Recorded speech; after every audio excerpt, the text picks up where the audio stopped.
India ಫಸ್ಟ್ಗೆ ಸ್ವಾಗತ. ನಾನು ವಿದ್ಯೇಶ್ವರಿ. ಗ್ಯಾರಂಟಿ ಹೊರೆಯನ್ನ ಹೊತ್ತಂತಹ ಸಿಎಂ ಸಿದ್ದರಾಮಯ್ಯ ಅಹಿಂದ್ರ ಮಂತ್ರವನ್ನ ಪಠಿಸಿ ಉಳಿದವರಿಗೂ ಚೂರ್ಪಾಲ್ ಹಂಚಿದ್ದಾರೆ. ಉದ್ಯೋಗ ಸೃಜನ, ಶಿಕ್ಷಣ, ಆರೋಗ್ಯ, ಹಸಿವು ಮುಕ್ತ ಕರ್ನಾಟಕದ ಸಂಕಲ್ಪ ತೊಟ್ಟಿದ್ದಾರೆ.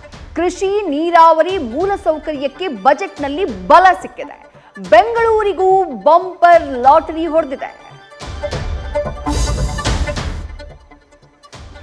ಪ್ರಸಕ್ತ ಬಜೆಟ್ನಲ್ಲಿ ಸಿಎಂ ಹಣಕಾಸು ಶಿಸ್ತನ್ನ ಪಾಲಿಸಿದ್ದಾರೆ. ಬಜೆಟ್ನ ಗಾತ್ರ 3,71,383 ಕೋಟಿಗೆ ಹಿಗ್ಗಿದ್ರೆ 1,05,000 ಕೋಟಿಗೆ ಸಾಲ ಏರಿಕೆಯಾಗಿದೆ.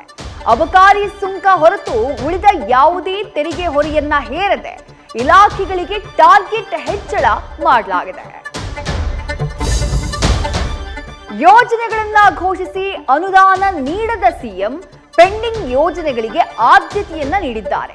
ಇನ್ನು ಬಜೆಟ್ನಲ್ಲಿ ಸರ್ವ ಜನಾಂಗದ ಶಾಂತಿಯ ತೋಟ ಪಟ್ಟಣವಾಗಿದ್ದು, ಬಿಜೆಪಿಯ ರಾಮನಿಗೆ ಟಕ್ಕರ್ ಕೊಟ್ಟು ಅಂಜನಾದ್ರಿಯ ಅಭಿವೃದ್ಧಿಗೆ 100 ಕೋಟಿ ಮೀಸಲಿಟ್ಟ ಸೆದ್ದು ಹನುಮ ಜಪವನ್ನ ಮಾಡಿದ್ದಾರೆ.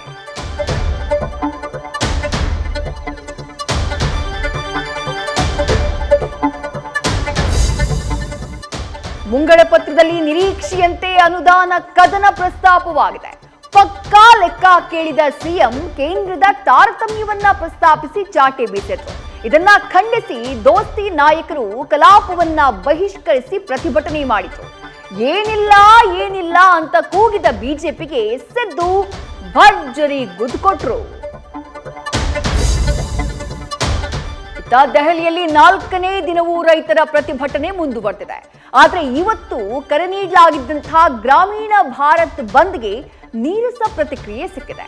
ಇನ್ನು ಶಂಭು ಗಡಿಯಲ್ಲಿ ಪ್ರತಿಭಟನೆಗೆ ಬಂದಿದ್ದಂತಹ ರೈತ ಮುಖಂಡ ಹೃದಯಾಘಾತಕ್ಕೆ ಬಲಿಯಾಗಿದ್ದು ಆಕ್ರೋಶ ಕಿಚ್ಚು ಹೊತ್ತಿಸಿತು. ನ್ಯೂಸ್ ಫಸ್ಟ್ ನಿರ್ಭೀತಿಯಿಂದ ನಿಮ್ಮ ಪರವಾಗಿ.